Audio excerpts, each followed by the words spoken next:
Good morning, friends, and welcome to Unity of San Luis Obispo. We are absolutely delighted that you are watching on Livestream.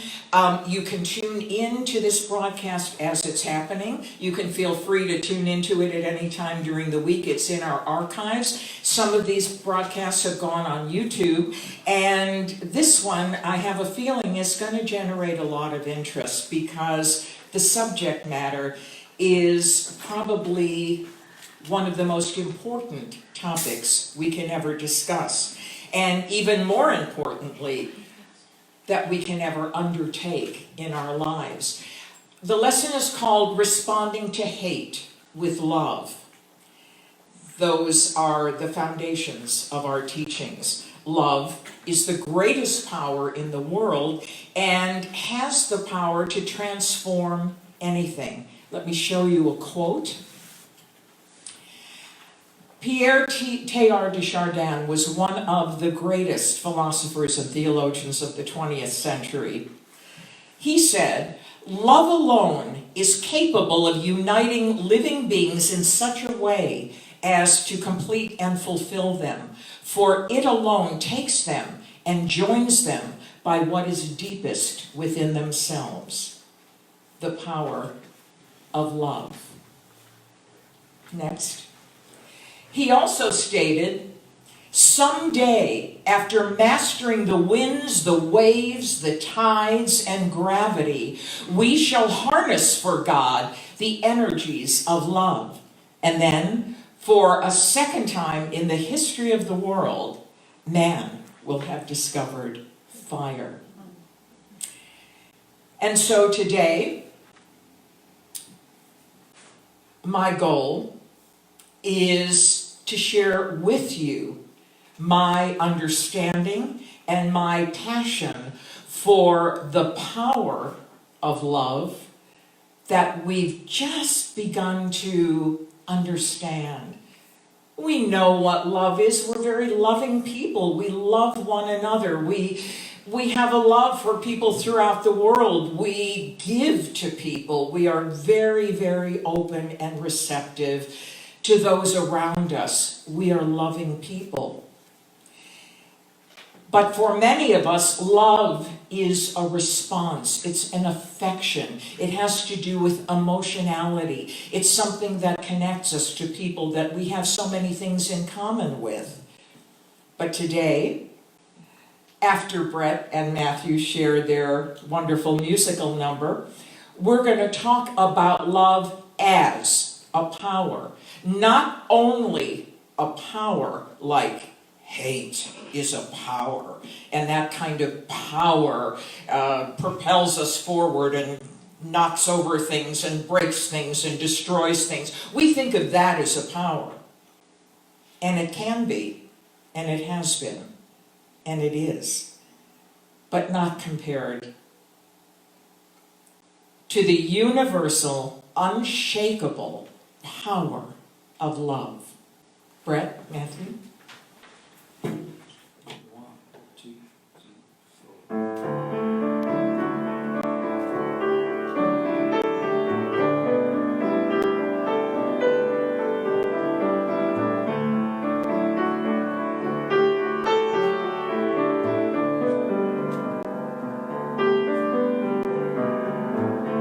Life flows on an endless song above earth's lamentations. I hear the reel of far-off hymn that hails a new creation.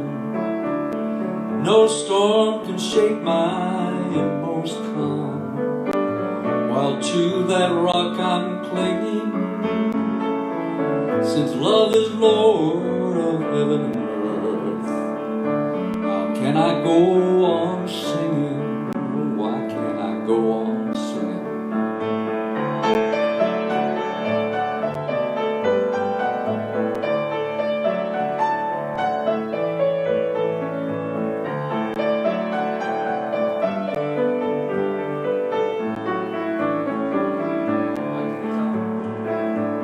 Through all the tumult and the strife, I hear the music ringing. It sounds and echoes in my soul. How can I keep from singing? No storm can shake my inmost calm, while to that rock I'm clinging. Since love is Lord of heaven and earth, can I keep from singing?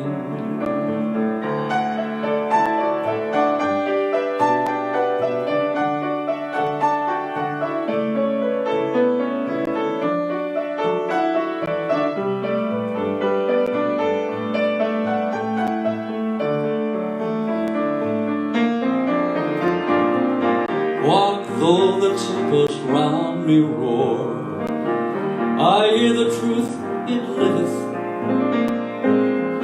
What though the darkness round me close?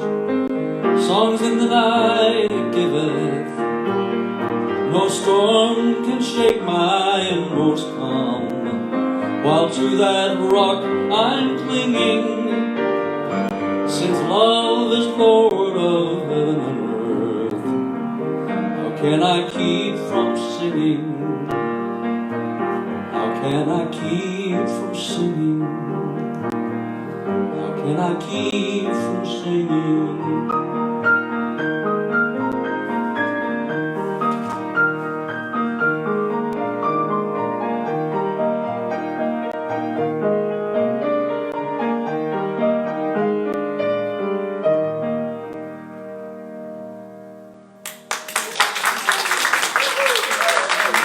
That was beautiful, Brett. And Matthew, thank you so much. Friends, what I'm telling you now is the absolute truth. In the 1980s, the people of Estonia, which is a small country that has been and hasn't been occupied by Russia for many, many years. It's near Latvia, which is where my father was born. That time it was Russia. But at any rate, the people of Estonia were protesting the Russian rule. They did not like the rule that Russia imposed upon them. They were not allowed to sing their own patriotic songs. They were not allowed to be proud of their own country. And so they staged a protest. They sang. It is the famous singing protest of Estonia. They sang in public places their own national anthems. And they sang in the hundreds, they sang in the thousands until they won their independence. They had such a passion, such a love for their own country and their rights, their human rights to be free, that they were willing to, within the structure of their own beliefs, which was a belief in love, share their passion, their love for their country in public places for years. They sang. It was a singing protest. It seems like it's so bizarre to hear that because you think of protests as being mean and agitated and people have to pump you up in order to really go out there and destroy the enemy. That's what we think we have to do now. So many spiritual progressives have, I don't know, laid aside or forgotten or haven't considered the tremendous power of love. And everywhere I go and engage in conversation, I hear anger and hatred from our spiritual progressives. Now, after they get through calling our president names and calling everything that's going on evil and corrupt and awful, they say they believe in love. We say we believe in love. But I have a funny feeling, because I'm not going to call out anyone as a hypocrite. I don't think that's what's happening. I just don't think we understand the power of love. I think we believe, and this is what I'm seeing and hearing, that unless we stand up and push out and become really aggressive and match our current Washington politics dig by dig, that we're not going to be able to be strong enough to overcome what we consider to be a very, very difficult and very dangerous time. Well, guess what? We're not going to do it. No one ever has successfully fought fire with fire and put it out. No one has ever successfully tried to solve a problem with another problem. No one has successfully used hate to lift us out of bondage and bring us to a place of peace. Now, it's interesting because in this country right now, we're facing something that is new to us, but not new to history. We understand political history is filled with battles. The underdog suddenly is empowered with passion and smites the enemy. The underdog becomes the top dog. A new underdog is taking place, and they're out after the top dog. And so the underdog defeats the top dog and becomes the top dog, and then there's another underdog. And that's basically our history of human evolution. At this point in time, we are being called upon to make a difference. But we can't do it at the level of a problem. How many times have we quoted Einstein as saying, you can't solve a problem at the level of the problem? But you see, for so many of us, love is more passive. It's more gentle. It's more turning the other cheek. It's more non-assertive. And so today, I want us to wake up to the invincible power of love, which is the transformative power, which is the passion to overcome, which has been characterized, as those of you here have heard me say many, many times, through the Gandhi King methods of nonviolent action. I think we have to take into consideration, if we look at history, that nonviolent protests have been the only ones that have affected real change. Nonviolent protests. Does that mean not aggressive? No. Does that mean not strong? No. Does that mean that we have to kind of say, I'm holding up my sign here and I hope you're not upset about it, but it says we love peace. So why doesn't everybody just calm down and we'll just have a nice cup of coffee and talk this over? No. No, that's not what we mean by love. Unfortunately, I interpret that because I have experienced that. I would not tell you anything that I haven't gone through. The people-pleasing techniques that we have adopted as a way to navigate in the world, the fact that we suppress our own wants and needs because we're afraid everybody isn't going to like us, the fact that we undermine the power of love because we think it has to do with being nice and just letting everybody have their say and have their own way. Well, let's try a different way. Let's do something different. Let's examine the power of love. Let's take a look at history. Let's take a look at what happened in Puerto Rico a couple of weeks ago. They stood in nonviolent protest of behavior that went against their grain. It went against their understanding of human rights. They didn't hit, they didn't yell, they didn't scream, they didn't do it, but they stood there in the hundreds and thousands and they said, this is not acceptable to us.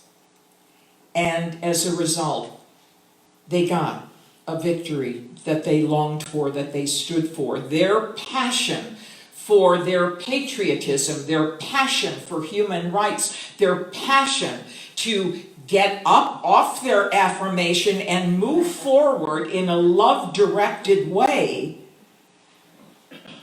proved that the time-honored idea that both Gandhi and King gave their lives for works. Now, I'm going to mention the name of a candidate, but I want you to know that I in no way will use this platform to endorse a candidate. But I do want to call attention to one who certainly would not be among those that would end up representing us. Her name is Marianne Williamson, and she's been a teacher of the Course in Miracles and Love for many, many years, and she got up off her affirmation and she decided to run for president on a platform of love. Well, for the first few weeks it was like, oh, woo-woo, Williamson, whoa, you know, she's going to say, let's just love each other and everything will go away. And people made fun of her. She was kind of the last on stage right at the debates. She's kind of diminutive. She said a couple of things. Commentators used those remarks and made fun of her. But the last couple of weeks, those of you who are interested in following this up on YouTube, she has said things that we, as New Thought, spiritual progressive ministers and teachers, need to be saying on a Sunday morning. First of all, she's pointed out that it has been spiritual and religious leaders who have led reforms like this, such as Gandhi and King, over the years. She has said that love is the greatest power in the world, and if we took the passion that our political opposition has, their passion and their conviction for what they believe to be right, and put it into our demeanor, and had the passion for equality, the passion for human rights that is based in love, that is based on what we believe and what we teach. But now we have to demonstrate it in a stronger way than ever, or the alternative is we will be sitting around saying, you know, what they did wasn't very loving. We're not getting the human rights we need. We're not getting the health care we need. We're not getting the educational reforms that we need. We're not getting any of those things, and that's not fair. And we hate them. Personally, I'm not all that proud to be standing next to those people. I'm sorry. I love them. I love us. But we've been running scared for a long, long time. And while Marianne Williamson is not going to be president in the foreseeable future, I admire what she is doing so much. In the last few weeks, she's getting a lot more TV coverage. People are listening to her. People are honoring her. People are understanding that first we need to redefine the term love. Secondly, we need to understand very clearly that an eye for an eye and a tooth for a tooth is, as the Talmud says, going to leave us blind and toothless. And that whatever anger we choose to demonstrate, there's an immaturity to it. It's not effective. It just hasn't been effective all these years. We're stronger than that. We're better than that. Love is the power. Okay? What was it like for the Indian people in the days of Gandhi to be robbed of all their freedoms? They didn't even have the ability to make salt. And in a climate with that much heat, without salt they would die. So Gandhi decided to stage a satyagraha, which is an active pursuit of human and civil rights with courage, grounded in love. So Gandhi, who was famous at that point for his satyagrahas, which were nonviolent protests, civil disobedience. And when he spoke of civil, he spoke not only of the civil government, but the way in which he treated people with civility, with respect. I'm sure that you have redeeming qualities as a human being. It is my work to see the presence of God in you, and so I do. But I disagree with the policy you have enacted against us, and I will protest it. Blessings to you. We'll be off now. So Gandhi took his hundreds and thousands of people, and they marched 241 miles to the shore. And Gandhi had already shared with the English government that they were going to stage this satyagraha, that they were going to break the law, and that they really should be arrested for breaking the law, because he was willing to take responsibility for whatever he did, take the consequences, because his passion was that strong. They got to the seashore. Gandhi was arrested. Hundreds and hundreds of Indians were clubbed by the British. They never responded with violence. But their work was so powerful that it was covered by the New York Times. Gandhi was on the cover of Time magazine that year. People all over the world became sympathetic for the cause. They did their job. Gandhi did his job. Dr. Martin Luther King Jr. was asked to be spiritual advisor to the people who were tired, the African Americans who were tired of sitting at the back of the bus.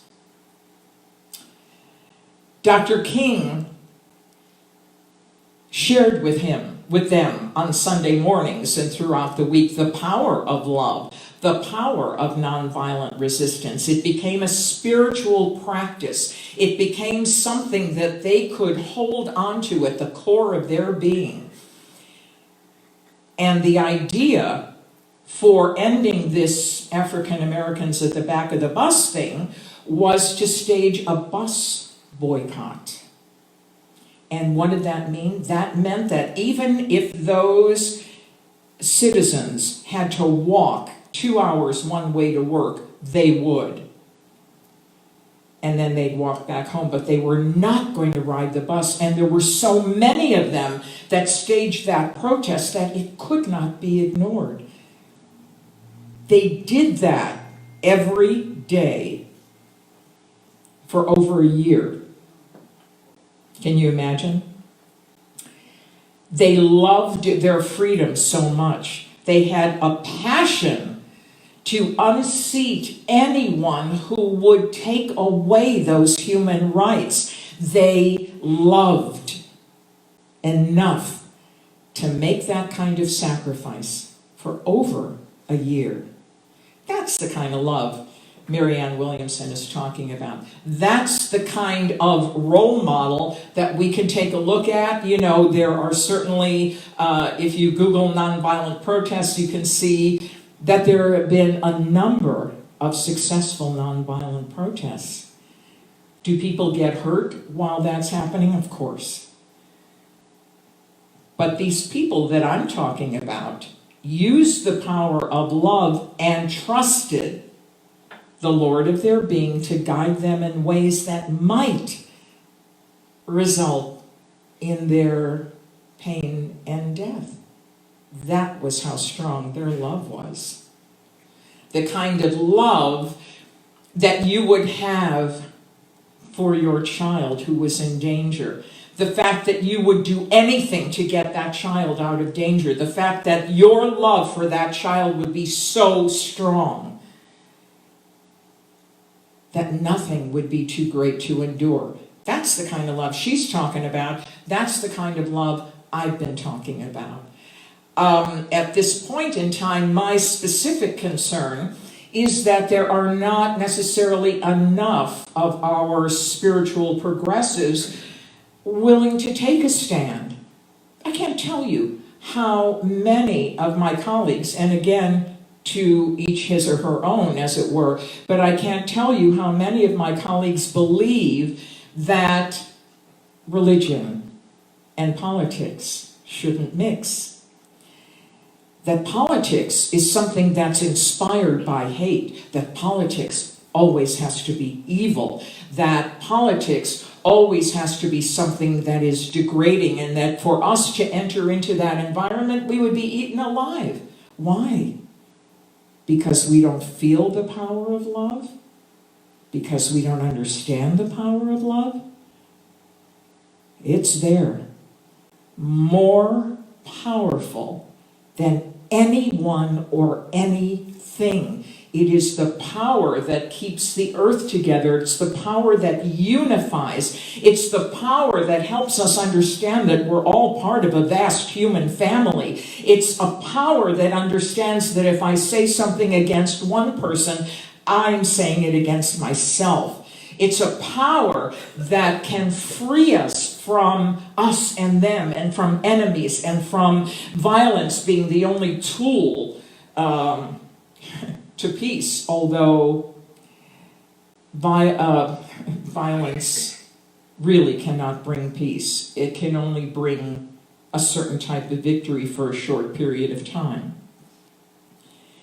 But this love that Marianne Williamson is bringing to the table that I want to elaborate on, again, being really clear that I'm not endorsing a political candidate, I'm just celebrating the fact that a spiritual progressive has gone up there in front of the world and shared the time-honored wisdom that we understand are the Gandhi King tools of nonviolence.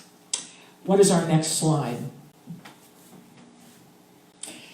Dr. King is famous for having said, "Darkness cannot drive out darkness. Only light can do that. Hate cannot drive out hate. Only love can do that." I have decided to stick to love. Hate is too great a burden to bear. Isn't it really? Isn't it? I had 2 conversations with people, not unity people, but people of like mind this weekend, both of whom were overwhelmed with the need to name call. Did you realize how can they be so wrong and be so loud? How can they have such ridiculous points of view? How can they be so idiotic? Of course, I pointed out, do you realize that they're saying the same thing about us? Yes, but they're wrong. You know, it's like, okay. Okay. I don't know that that's anything but right fighting. They're wrong. People who have such conviction, which frankly I admire and would like to see us have more of for our different beliefs, they're wrong. So what does that mean? It means they don't deserve to live. They don't deserve to... Dr. King said our goal is not to make and keep enemies. Our goal is to disagree with our adversary. That doesn't mean we still can't have a barbecue if we're all trying to raise money for a homeless neighbor. That doesn't mean that at all. It doesn't mean smite the enemy. It doesn't mean defeat. It doesn't mean lead with hatred. It doesn't mean any of that. It means that we disagree passionately about this stand. We will not allow this stand to overtake us or to diminish the human rights of anyone around the world or the future of our planet. But we're not going to demonize the people. Either everyone's an expression of God or they're not. And so we can't keep saying there's one presence and one power, God the good. We can't keep saying that unless we're ready to apply it to the people that we fear the most. So the person would make a statement, "Oh, I hate this, stupid idiots. How do they do this? How do they do that?" My response was, and how is that going to unite the children at the border with their parents? How is that going to help support the ideas that we wish? How is that going to get us the health care or the education reform? And they said, but we have to stand up for ourselves. Well, I'm sure we do. I mean, there's no doubt that we do, but unless we stand in love, we're going to be a poor imitation of people who have practiced hatred and anger for many, many more years. There's no doubt that what's going on is not something that we want to support. What I'd like to talk about is what innovative, like the singing protest, what innovative ways are we going to figure out to create our nonviolent responses?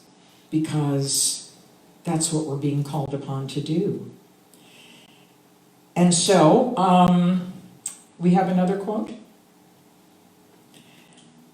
This is either Dick Gregory or anonymous. I'm not sure, so I just said anonymous, but it might be Dick Gregory. Love is our natural endowment, but we don't know how to use it. We refuse to recognize the power of love because of our love of power. Old paradigm, bad results. Unless our churches and spiritual centers, unless our churches and spiritual centers bring everyday issues into our understanding of the nature of God and Spirit, we will continue to be lame and not relevant. And we won't be representing ourselves. We won't be spiritualizing that which we believe is evil, which we, of course, identify as ignorance. How does this power of love work? How does it work? We don't have to, again, pretend that it doesn't bother us, or to pretend that what we're saying, oh, this is awful, this is horrible, he's awful, they're awful, this is awful, that's awful. Oh, I don't mean to be unloving.